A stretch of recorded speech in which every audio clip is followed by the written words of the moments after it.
வணக்கம். ஆகாஷ்வாணி புதுச்சேரி செய்தி அறிக்கை வாசிப்பவர் சத்குணா. நாட்டின் 77வது குடியரசு தினம் நாளை மறுநாள் கொண்டாடப்படுவதை முன்னிட்டு குடியரசுத் தலைவர் திருமதி திரௌபதி முர்மு நாட்டு மக்களிடையே நாளை உரையாற்றுகிறார்.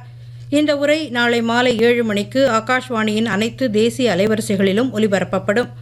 மேலும் தூர்தர்ஷனின் அனைத்து அலைவரிசைகளிலும் முதலில் ஹிந்தி மொழியிலும் அதனைத் தொடர்ந்து ஆங்கிலத்திலும் ஒளிபரப்பப்படும். பின்னர் தூர்தர்ஷனின் பிராந்திய அலைவரிசைகளில் அந்தந்த மொழிகளில் ஒளிபரப்பப்படும். ஆகாஷ்வாணியில் பிராந்திய மொழி வடிவங்கள் இரவு 9:30 மணிக்கு ஒலிபரப்பாகும். பெண் குழந்தைகள் தங்களுக்கான வாய்ப்புகளை பெற்று நம்பிக்கையுடன் வாழ்வதை நாடு உறுதிப்படுத்தியிருப்பதாக பிரதமர் திரு நரேந்திர மோடி கூறியுள்ளார். தேசிய பெண் குழந்தைகள் தினம் இன்று கொண்டாடப்படுவதையொட்டி அவர் இவ்வாறு கூறியுள்ளார். கடந்த 10 ஆண்டுகளில் பெண் குழந்தைகளுக்கு சிறந்த கல்வி, திறன் மேம்பாடு, சுகாதார பராமரிப்பு ஆகியவற்றை முழுமையாக அளிப்பதில் நாடு கவனம் செலுத்தி வருவதாக ஊடகப் பதிவில் அவர் குறிப்பிட்டுள்ளார். இன்று நாடு முழுவதும் 45 இடங்களில் ஒரே சமயத்தில் நடைபெற்ற ரோஜ்கர் மேளா எனும் வேலைவாய்ப்பு முகாம்களில் உள்துறை, சுகாதாரம் மற்றும் குடும்ப நலம், உயர்கல்வி, நிதி உள்ளிட்ட பல்வேறு அரசு துறைகள் மற்றும் நிறுவனங்களில் புதிதாக பணியமர்த்தப்பட்ட 61,000க்கும் மேற்பட்ட இளைஞர்களுக்கு பணி நியமன ஆணைகள் வழங்கப்பட்டன. பல்வேறு மாநிலங்களில் நடைபெற்ற இந்நிகழ்வுகளில் மத்திய அமைச்சர்கள் பங்கேற்று பணி ஆணைகளை வழங்கினர். இன்று புதுடெல்லியில் இருந்து காணொலி காட்சி மூலம் நடைபெற்ற 18வது தேசிய வேலைவாய்ப்பு முகாமில் பிரதமர் திரு நரேந்திர மோடி கலந்து கொண்டு உரை நிகழ்த்தினார். NCC என்பது அணிவகுப்புகள், பயிற்சிகள் அல்லது முகாம்கள் மட்டுமல்ல என்றும் ஒழுக்கம், தேசபக்தி ஆகியவற்றை வளர்க்கும் ஒரு தளம் என்றும் மத்திய பாதுகாப்பு அமைச்சர் திரு ராஜ்நாத் சிங் கூறினார். புதுடெல்லியில் நடைபெற்ற குடியரசு தின முகாமில் தேசிய மாணவர் படை வீரர்கள் இடையே உரையாற்றிய அவர், தேசிய மாணவர் படை என்பது சுய முன்னேற்றத்திற்கும் இளைஞர்களிடையே உள்ள கவனக்குறைவை நிவர்த்தி செய்யும் ஒரு தளமாகவும் அமைகிறது என்றும் குறிப்பிட்டார்.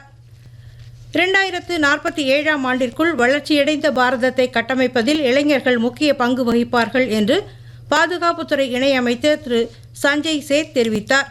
புதுடெல்லியில் இன்று பள்ளிகளுக்கு இடையே நடந்த தேசிய அளவிலான இசைக்குழு போட்டியின் நிறைவு விழாவில் உரையாற்றுகையில் அவர் இவ்வாறு கூறினார்.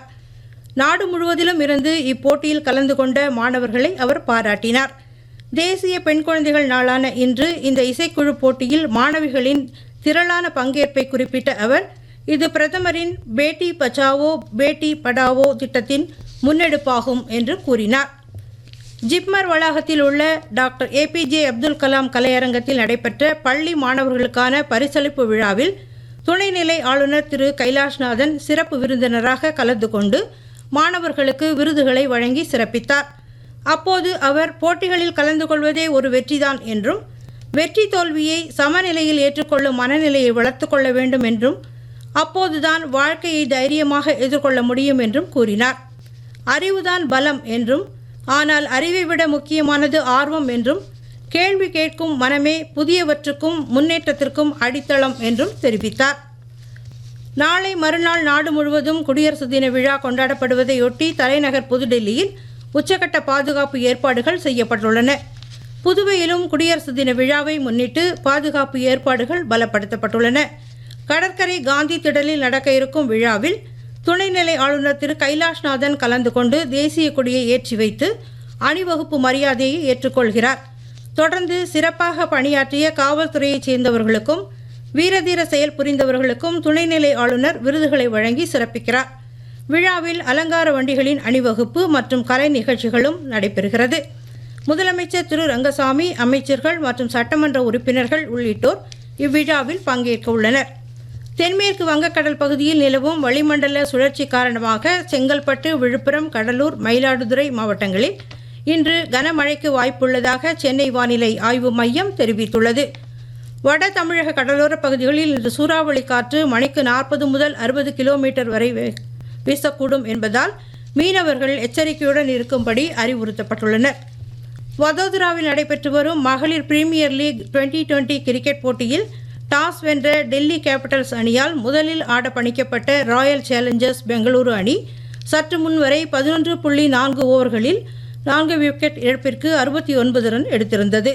இத்துடன் இந்த செய்தி அறிக்கை நிறைவு பெறுகிறது.